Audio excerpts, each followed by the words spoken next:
Hello everyone, आप सभी का स्वागत है आपके अपनी चैनल स्टडी विद अंजलि पे। उम्मीद है आप सबकी पढ़ाई अच्छी चल रही होगी। तो जैसा कि आपको पता है, हम पढ़ रहे हैं इंडियन पॉलिटी। इसमें अब तक हम 3 टॉपिक्स को कवर कर चुके हैं। इसमें हमने सबसे पहले पढ़ा था हिस्टोरिकल बैकग्राउंड, जिसमें हमने कंपनी का शासन और ताज का शासन देखा था। उसके बाद हमने मेकिंग ऑफ द कॉन्स्टिट्यूशन पढ़ा था, जिसमें हमने संविधान की मांग, गठन, ये सब देखे थे। उसके बाद फिर हमने पढ़ा था salient features of the constitution, मतलब जिसमें हमने संविधान की विशेषताएं देखी थी। उसमें हमने देखा था कि संविधान को कहाँ कहाँ से बोरो किया गया है, ठीक है, कौन से इम्पोर्टेंट आर्टिकल्स हो सकते हैं, वो इससे पहली वीडियो थी। और आज की वीडियो में हम डिस्कस करेंगे प्रीएम्बल ऑफ द कॉन्स्टिट्यूशन, मतलब संविधान की प्रस्तावना के बारे में। कुछ बेसिक चीज़ें हैं प्रस्तावना के बारे में जो एग्ज़ाम में पूछी जाती है, तो आज हम उसको ही डिस्कस करेंगे। इसलिए आपको हमेशा की तरह कॉपी पेन लेके बैठ जाना है और जो भी पॉइंट आपको नया लगे, जो भी पॉइंट आपको अपने एग्ज़ाम के लिए इम्पोर्टेंट लगे, उसको नोट करना है। और नोट भी किस तरीके से करना है, सिर्फ एक पॉइंट की फॉर्म में, ताकि जब आप रिवाइज़ करो उसको तो आपको आसानी हो, ठीक है। तो चलिए बिना टाइम वेस्ट किए हम अपनी क्लास को स्टार्ट करते हैं। आज मैं आपको ऐसे ही बताऊंगी, ज़्यादा बुक में अंडरलाइन करके नहीं पढ़ाऊंगी, तो आपको वीडियो को थोड़ा सा ध्यान से देखना होगा, ठीक है। और अगर आपके समझ ना आए या फिर आपको कोई भी प्रॉब्लम हो तो आप बेफिक्र होकर कमेंट कर सकते हैं। तो चलो हम क्लास को स्टार्ट करते हैं। और एक रिक्वेस्ट है मेरी आपसे, देखो, अगर आपको वीडियो अच्छी लगे, वीडियो पसंद आए तो वीडियो को लाइक करें, और अगर आप चैनल पे नए हैं तो चैनल को सब्सक्राइब ज़रूर करें, और साथ ही साथ अपने दोस्तों को भी शेयर करें ताकि और भी बच्चे हमारे साथ जुड़ सकें। तो चलो आज की क्लास स्टार्ट करते हैं। आज का हमारा टॉपिक है संविधान की प्रस्तावना। देखो, जैसा कि हमने, जहाँ तक मुझे ध्यान है, वीडियो नंबर 3 मैंने आपको पढ़ाई थी। तीसरे वीडियो में मैंने आपसे डिस्कस किया था कि नेहरू जी ने एक उद्देश्य प्रस्ताव पारित किया था। नेहरू जी एक उद्देश्य प्रस्ताव को लेके आए थे, बाद में उद्देश्य प्रस्ताव को मॉडिफाई करके ही हमारी प्रस्तावना बनाया गया, ठीक है। तो इस चीज़ को हम आज दोबारा से डिस्कस नहीं करेंगे। जिसको वो पूरी हिस्ट्री जाननी है, जिसको पूरा जानना है, तो वो पीछे की वीडियोस देखिए। अभी 4 वीडियोस हुई हैं, 5वीं वीडियो है, तो आप पहले उन वीडियोस को देखें फिर इस वीडियो पे आए। तो उद्देश्य प्रस्ताव के बारे में हम डिस्कस नहीं करेंगे, वो हमने पहले पढ़ लिया है। तो ये जो हमारी प्रस्तावना है, ये नेहरू जी ने जो उद्देश्य प्रस्ताव पेश किया था, उसी को ही मॉडिफाई करके बनाई गई है। देखो, अब हम बात करते हैं कि संविधान की प्रस्तावना है क्या, मतलब प्रस्तावना को बनाने की ज़रूरत क्या पड़ी। इतना बड़ा तो कॉन्स्टिट्यूशन बना दिया, ठीक है, जिसमें इतने सारे आर्टिकल्स हैं, उसके पार्ट्स हैं, शेड्यूल्स हैं, ठीक है। तो फिर एक प्रस्तावना को और बनाने की क्या ज़रूरत पड़ी। आप एक मोटी सी बात मान के चलिए, जब भी आप मार्केट में बुक परचेज़ करने जाते हैं, ठीक है, जब भी आप मार्केट में बुक को परचेज़ करने जाते हैं, तो आप वहाँ पे खड़े होकर 5 मिनट में पूरी बुक को नहीं पढ़ सकते। तो आपको ये, तो आप सबसे पहले क्या चेक करते हैं, जाते ही उसका इंडेक्स चेक करते हैं ना, ताकि आप ये देख सके कि जिस जिस टॉपिक की आपको नीड है, जो टॉपिक्स आपको चाहिए, क्या वो उस बुक में है या नहीं है। तो इतने बड़े संविधान को पढ़ना आसान बात तो है नहीं, इसलिए उस संविधान के अंदर क्या क्या है, इस बात को दिखाया है प्रस्तावना में। तो प्रस्तावना जैसे हमारी बुक्स में इंडेक्स होते हैं, ऐसे ही संविधान की बुक में प्रस्तावना, उसका इंडेक्स है। हमारे संविधान का इंडेक्स है प्रस्तावना। तो एक क्वेश्चन बनता है आपसे एग्जाम में कि किसने संविधान की प्रस्तावना को संविधान का परिचय पत्र कहा। तो इसमें आप ऑप्शन लगा के आएंगे, NA पालकीवाला, ठीक है। NA पालकीवाला ने संविधान का परिचय पत्र कहा है संविधान की प्रस्तावना को। उन्होंने बताया था कि संविधान की प्रस्तावना एक ऐसा परिचय पत्र है जिससे संविधान के बारे में संपूर्ण जानकारी मिलती है, ठीक है। अब देखिए, बात करते हैं प्रस्तावना को आखिरकार एडॉप्ट कहाँ से किया है। जैसे पिछली वीडियो में हमने डिस्कस किया था कि शासन कहाँ से लिया है, ठीक है, न्यायपालिका का सिद्धांत कहाँ से लिया है, राष्ट्रपति का प्रावधान कहाँ से लिया है, संसद कहाँ से ली है, संयुक्त बैठक कहाँ से ली है। ये भी क्वेश्चन आपके मन में आ रहा होगा कि प्रस्तावना को हमने लिया कहाँ से है।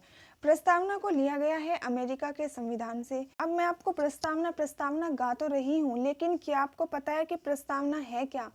जब तक आपको यही नहीं पता होगा कि प्रस्तावना में लिखा क्या है, आपको क्या पता चल रहा होगा मेरी बात से कि मैं आपको क्या बता रही हूँ। तो जल्दी में एक बार आपको प्रस्तावना बोल के सुना देती हूँ, आपको थोड़ा सा ध्यान से सुनना है। फिर मैं उसमें जो वर्ड्स आए हैं उनके बारे में डिस्कस करूँगी, और फिर हम अपने इम्पोर्टेंट जो हमारे एग्जाम में क्वेश्चंस बन सकते हैं उनको देखेंगे। जो हमारे संविधान की प्रस्तावना है उसका प्रारूप कुछ ऐसा है। वो स्टार्ट होती है हम भारत के लोग से। हम भारत के लोग भारत को एक संपूर्ण प्रभुत्व संपन्न समाजवादी धर्मनिरपेक्ष लोकतांत्रिक गणराज्य बनाने के लिए और इसके समस्त नागरिकों को सामाजिक, आर्थिक और राजनीतिक न्याय, विचार, अभिव्यक्ति, धर्म, विश्वास व उपासना की स्वतंत्रता, प्रतिष्ठा और अवसर की समता प्राप्त कराने के लिए तथा व्यक्ति की गरिमा और राष्ट्र की एकता और अखंडता सुनिश्चित करने वाला बंधुत्व बढ़ाने के लिए दृढ़ संकल्पित होकर अपनी संविधान सभा में आज दिनांक 26 नवंबर 1949 को एतद द्वारा इस संविधान को अंगीकृत, अधिनियमित और आत्मार्पित करते हैं। ये हमारे प्रस्तावना है। जो प्रस्तावना में लिखा है ये उसके कुछ वर्ड्स हैं। आपने ध्यान दिया होगा इसमें एक डेट आई है 26 नवंबर 1949। 26 नवंबर 1949। अगर आपने मेरी पिछली वीडियोस को ध्यान से पढ़ा है तो ये डेट आपके लिए कोई नई नहीं होनी चाहिए, क्योंकि इसके बारे में मैंने आपको बहुत डिटेल से बताया था कि 26 नवंबर 1949 है क्या, इस दिन का क्या महत्व है, ये क्या है, कब, इसका मतलब क्या है। ठीक है, तो देखो जो 26 नवंबर 1949 है ये वही तारीख है जिस दिन हमारा संविधान लागू हो गया था।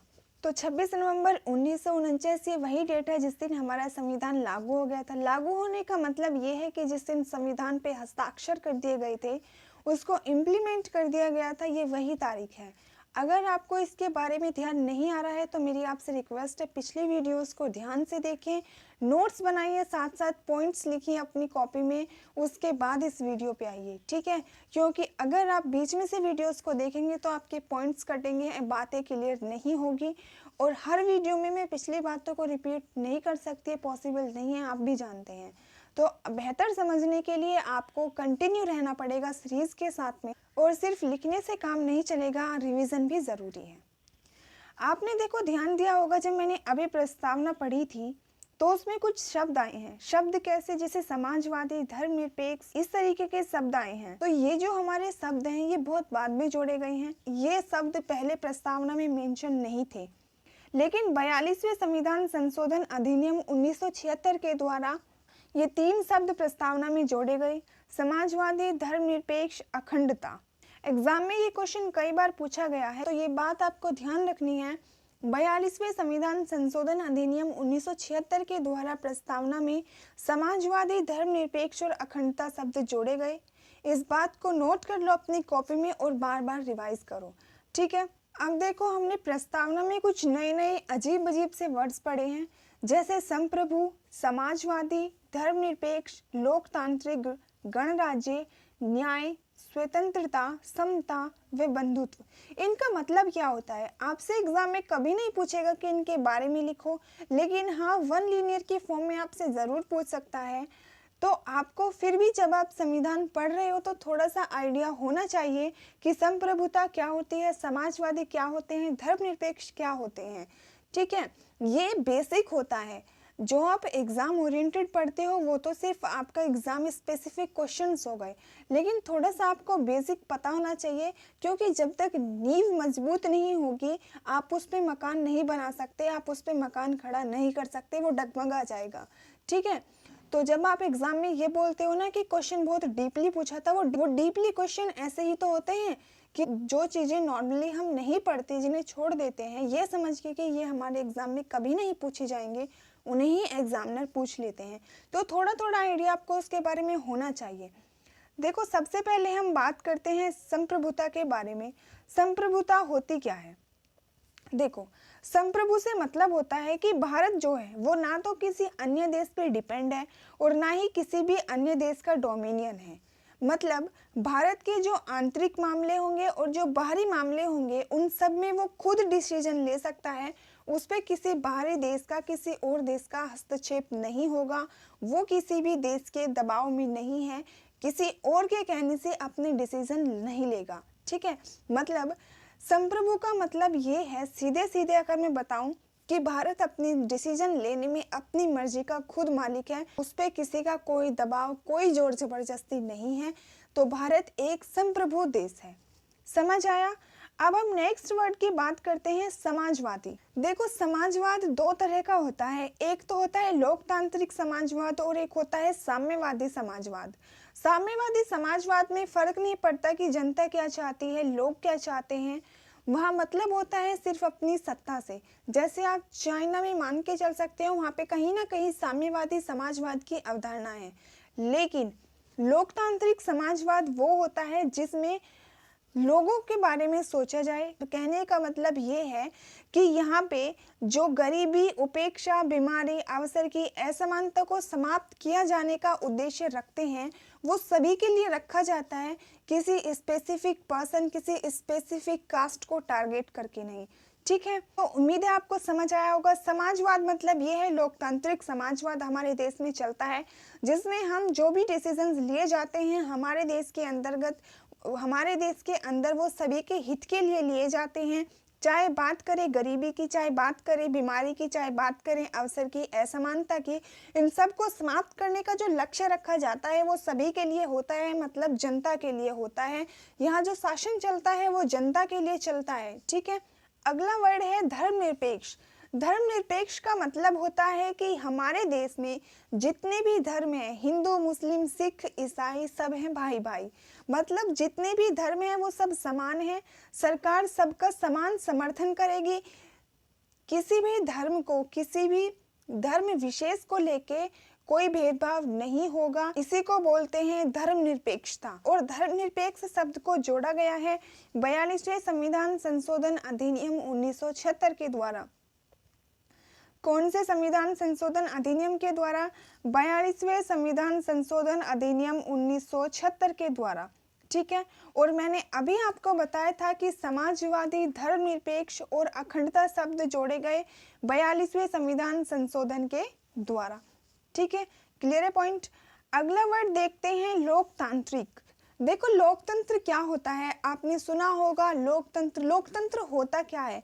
लोकतंत्र मतलब लोक का शासन, लोगों का शासन। मतलब जो भारत में सर्वोच्च शक्ति है वो जनता के हाथों में निहित है, मतलब यहाँ पे जनता शासन करती है, ये होता है लोकतंत्र। अगला वर्ड है गणराज्य। गणराज्य क्या होता है? देखो, एक लोकतांत्रिक राज्य व्यवस्था को दो भागों में बांटते हैं, एक होता है राजशाही और एक होता है गणतंत्र। राजशाही में ऐसा होता है कि तानाशाही की सरकार बोल सकते हो आप इसको एक तरीके से। जैसे पहले टाइम पे राजा रानी होते थे, मतलब राजा हुआ है, फिर जो अगला राजा बनेगा वो उस राजा का लड़का बनेगा उस राजा के एक्सपायर होने के बाद, ये होता है राजशाही शासन। गणतंत्र शासन होता है कि मतलब जनता प्रत्यक्ष या अप्रत्यक्ष रूप से जब किसी को एक निश्चित टाइम पीरियड के लिए नियुक्त कर दे, जैसे अमेरिका में चलता है, जैसे भारत में चलता है, वो होता है गणतंत्र। तो जो गणराज्य है वो यही होता है कि जो यहाँ का राजा होगा उसको लोग चुनेंगे एक फिक्स टाइम के लिए, वो इलेक्शन के जरिए सत्ता में आएगा और उसका एक फिक्स टाइम पीरियड होगा कि वो तब तक शासन करेगा। उसके बाद में अगर उसने अच्छे काम किए हैं तो फिर से उसको इलेक्शन लड़ना पड़ेगा और जनता उसको वोट देगी, अगर जनता चाहेगी तो तभी वो सत्ता में आएगा, वरना कोई ताकत नहीं है कि फिर से वो सत्ता में आ जाए। ये होता है गणराज्य। तो भारत में जो शासन है वो गणराज्य है। ठीक है, अगला वर्ड है न्याय। देखो, जो न्याय है, ये जो हमारी प्रस्तावना में न्याय शब्द को मेंशन किया गया है, ये 3 भागों में है। हर व्यक्ति के साथ जाति, रंग, धर्म, लिंग के आधार पर बिना भेदभाव के समान व्यवहार, मतलब किसी के साथ भी भेदभाव नहीं होगा, सभी समान हैं, ये होता है सामाजिक न्याय। आर्थिक न्याय क्या होता है कि आर्थिक कारणों के आधार पर किसी से भी भेदभाव नहीं किया जाएगा। मान के चलिए एक शेड्यूल्ड कास्ट का व्यक्ति जॉब कर रहा है, गवर्नमेंट जॉब कर रहा है, और एक अनरिजर्व्ड कैटेगरी का व्यक्ति जॉब कर रहा है, तो दोनों एक ही पोस्ट पे हैं, तो ऐसा नहीं है कि शेड्यूल्ड कास्ट वाले को कम इनकम मिलेगी, कम सैलरी मिलेगी और अनरिजर्व्ड वाले को ज़्यादा मिलेगी।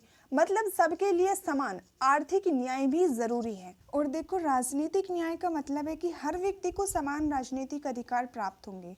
ठीक है। चाहे वो राजनीतिक दफ्तरों में प्रवेश की बात हो या फिर अपनी बात सरकार पहुंचाने का, अपनी बात को सरकार तक पहुंचाने का अधिकार हो, सबके अधिकार समान होंगे। तो मतलब न्याय कहने का मतलब है कि व्यक्ति को हर तरीके से न्याय मिलेगा, चाहे वो सामाजिक न्याय हो, चाहे वो आर्थिक न्याय हो, चाहे वो राजनीतिक न्याय हो। आई होप ये आपको समझ आया होगा। देखो, अगला वर्ड है स्वतंत्रता। अगर मैं आपसे जनरली पूछती हूँ कि स्वतंत्रता को कैसे डिफाइन करोगे आप, तो आप सीधे सीधे शब्दों में मुझे ये आसानी से बता सकते हो कि इंसान जो चाहे अपनी मर्जी से कर सकता है, उस पर किसी भी तरीके की कोई रोक टोक ना हो, वो होती है स्वतंत्रता। मतलब बिना रोक टोक के जो इंसान जब चाहे जो चाहे वो काम कर सकता है, जहाँ चाहे वो कर सकता है। ठीक है। ऐसा नहीं है कि किसी का मर्डर कर दो, उसको भी आप स्वतंत्रता की कैटेगरी में रखो कि हमारा मन कर रहा था इसका मर्डर करने का तो हमने कर दिया। मतलब स्वतंत्रता वो होती है कि अपने तक सीमित होनी चाहिए, दूसरों को वो किसी भी तरीके की कोई हानि ना पहुंचाए, अपने तक सीमित होने चाहिए। ठीक है। कई तरह की स्वतंत्रताएं हो सकती हैं कि इंसान के पास धर्म की स्वतंत्रता, उपासना की स्वतंत्रता, कहीं भी आने जाने की स्वतंत्रता, बोलने की स्वतंत्रता, ये सभी स्वतंत्रताएं में ही आते हैं। ठीक है।